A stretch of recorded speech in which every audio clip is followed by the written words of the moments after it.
What's going on, guys? Welcome to another video. Today we're going to talk about something that I think is very important in the hobby. Um, a piece of equipment that I think everybody should have. Today we're going to talk about the API Master Test Kit. Kind of give you a brief. So here we've got the ammonia bottle 1, nitrate bottle, and the nitrate bottle 1. Nitrate bottle 2, ammonia bottle 2, regular pH test, and the high range pH test. I don't normally use this one just because it always reads all the way up to the max, so I always use the high range pH, just because our pH here has always been really high. Didn't really change too much from when my wife and I lived in a bigger city. We moved about 18 miles away, so it never really changed much. Yeah.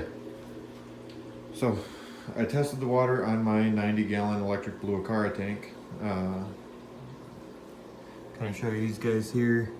That one got a little bruised up on the head. When I was doing the water change, he actually swam up the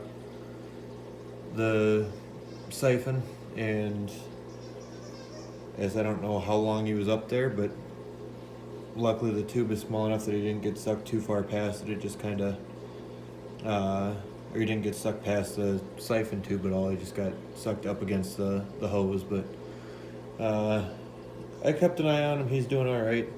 That bruising on his head should heal. Like I said, I did test the water in this tank. See if it'll focus here and you can get past. There we go. All right. So on the far left right here, that is my ammonia test. Ammonia you want 0 of in your nitrogen cycle. Ammonia is a big killer in fish, so you try and keep that as low as possible. Yellow is good, any type of green. Once you start getting green, if you're not yellow, it's time to react. The nitrite bottle or test, which is the second one here, that one you want as light blue as possible. Mine is nice light blue. That's easier. Let's just shake it instead of trying to put my finger in the way. My nitrate test is this third one here. You want that, the darker the red, the worse, or the more nitrates you have. As you can see, mine's not too dark. It's actually almost more of an orangish color. But that to me is pretty good. So I'm not worried about it at all. The next one here is my high range pH, which is testing the same as all my other tanks and the way it's tested ever since we moved in. So again, nothing I'm gonna change or be worried about there. Especially with pH, I find a lot of people try using like a chemical buffer or something like that in the water to try and recreate what the fish have in the wild. And basically, I mean, the way you got to look at it is most of the fish that we keep in the hobby, I mean, there's not that many people that are keeping wild caught fish. So most of these fish were bred and raised on a fish farm or in some type of breeding establishment, and have never even seen the wild, so they don't know, like they're not used to what the fish of their species in the wild had. So I mean, to me, chasing a pH level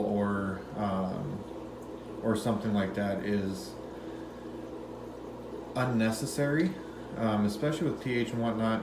I find that it's a lot easier to go with what the pH of your tank is, and have them, they're already adapted to a different pH than what the fish in the wild have, most likely. But as long as you keep them with a stable pH instead of trying to add chemicals to raise it up and then find out that it gets too low and then or too high and then you're trying to lower it back down and then raise it back up. And just to keep them with a steady pH, in my opinion, is better than trying to chase the pH to an exact level. Just my thoughts. I'm sure some of you will agree with me, some of you might not. Like I said, these my thoughts. I guess my opinion. If yours is different, that's fine. You know, leave it in the comment section down below, and you know, we can talk about it. If you have any questions, please feel free to leave them in the comment section down below as well. Don't forget to like and subscribe, and we'll see you guys in next week's video.